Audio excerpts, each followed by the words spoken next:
Okey, jadi dari satu sudut Islam ni memang universal. Sebab syariat yang dibawa itu, agama itu sebenarnya kalau dikaji secara adil oleh semua manusia, tanpa prejudis, tanpa apa-apa semua tu, memang dia akan terima sebab ini memang sesuai dengan fitrahnya tu. Dari satu sudut lain memang inklusif, sebab Islam yang dimasukkan itu ialah Islam yang menyembah Tuhan yang menepati 4 syarat itu dalam surah Al-Ikhlas. Jadi kalau itu yang boleh saya jawab dalam persoalan tadi tu. Memandangkan ada lebih masa lagi, rebut peluang lah takkan dia kan. Saya teringat tadi yang Pak Khalid kata yang kita ni umat Islam perlu kepada sesuatu yang lebih universal, sesuatu yang lebih apa nak kata common apa semua tu. Tak perlu, sebab dah memang ada dalam Islam.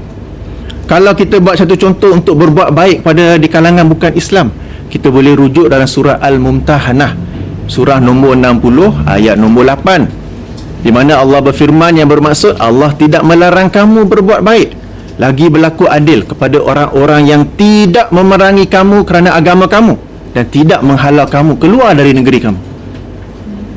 Dalam sebuah hadis riwayat Imam Ahmad diterangkan bahawa Asma binti Abu Bakar radhiyallahu anha, pada satu ketika ibunya yang masih musyrik datang ziarah bawa makanan.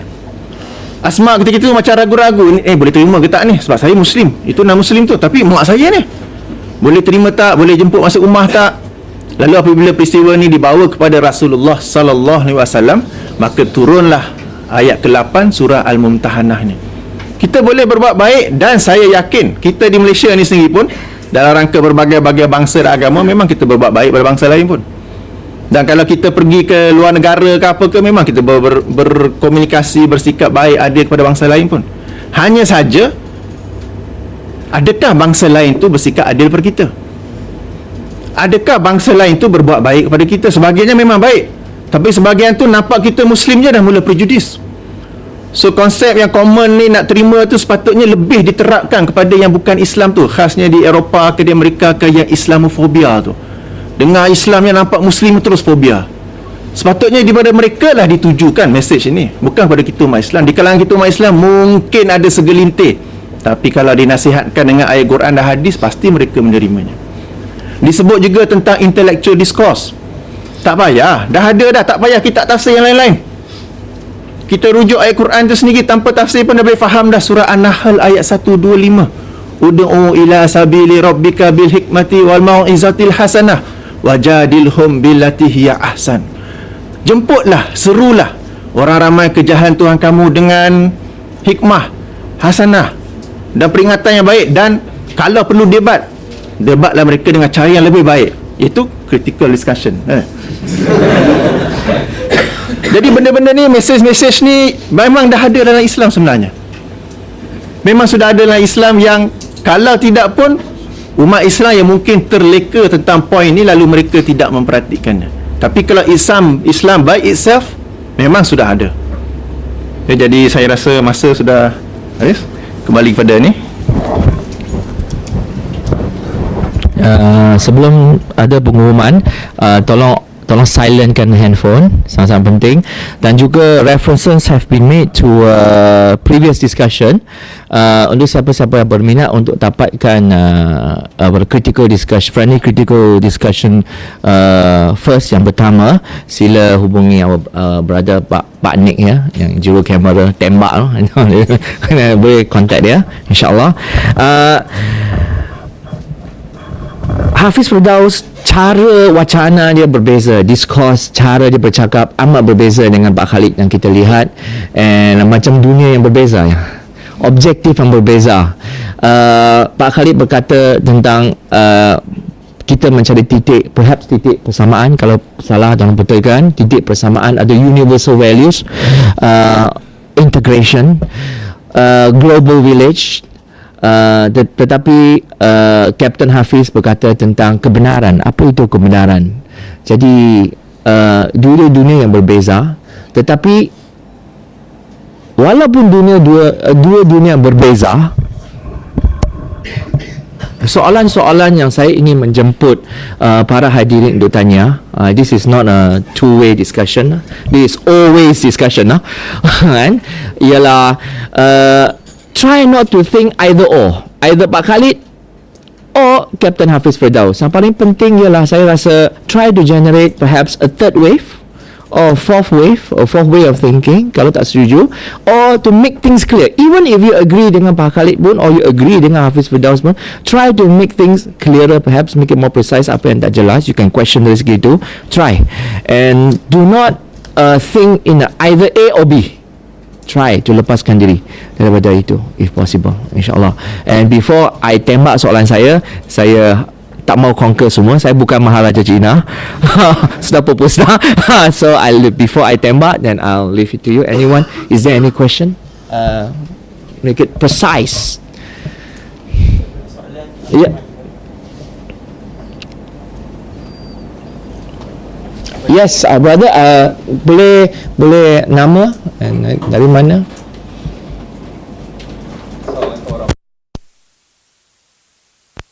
Saya mengucapkan terima kasih kepada dua orang panelis yang memberikan pandangan yang cukup baik tentang tajuk hari ini, Islam dan kosmopolitanisme.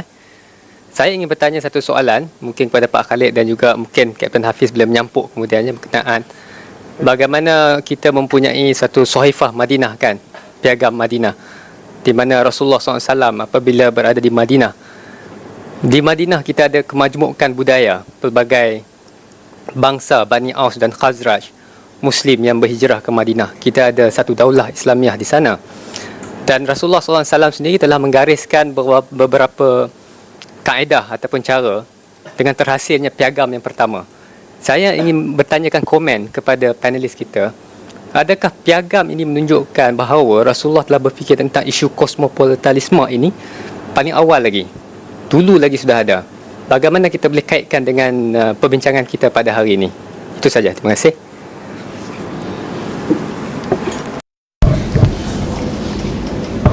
Dari segi sejarah ni tentulah Diogenes itu hidup lebih awal daripada Rasulullah SAW. Jadi istilah itu dah ada zaman Greek lagi, sebelum zaman Islam, ya. Dan memang suatu apa yang dikatakan di Madinah Constitution, Perlembagaan Madinah itu yang disebut oleh Muhammad Hamdullah sebagai the first written constitution of the world, yang perlembagaan yang pertama yang tertulis dalam dunia, ya. Memang itu merupakan